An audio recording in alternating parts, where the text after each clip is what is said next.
10. September. A Tale of Two Drivers. The last place I expected to end up over Labor Day weekend was Cuba.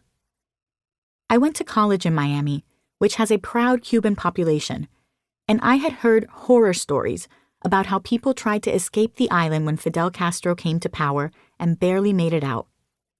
They had to leave everything behind, starting from scratch without a penny to their names. I'd seen proof of this myself. Living in Miami, every now and then, a truck-turned raft would make its way ashore.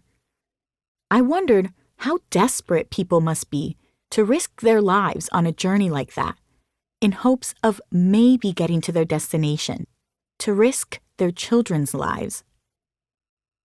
And yet, if you Google, "Do Cubans like living under communism?"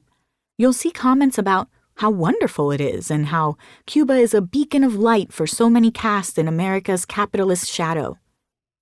I couldn't reconcile this with the community of Cubans I knew that were, frankly, praying and waiting for Castro's death. In 2016, when he did pass, they hit the streets of Miami in celebration, banging on their cazuelas and shedding tears of generational relief. As far as I knew, Cuba was an island devoid of human rights, free speech, and public access to technology or information systems. I thought about the nostalgia people have for the classic cars in Cuba, but it didn't seem charming to me. It was sad. This was a country so stuck in time that the last new cars they had were from the 1950s.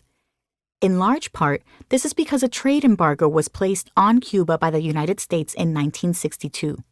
The United Nations has opposed the U.S.'s sanctions against Cuba every year since 1992. Cubans are praised for their ability to repair things, but it's an ability born out of necessity because they don't have access to anything new. In 2017, Cuba's borders opened again to Americans after the decades-long embargo. Cuba had been a totalitarian regime since the 1950s and was slowly changing after the death of Fidel Castro. It was the hot new place to visit, much like Antarctica would become in 2022.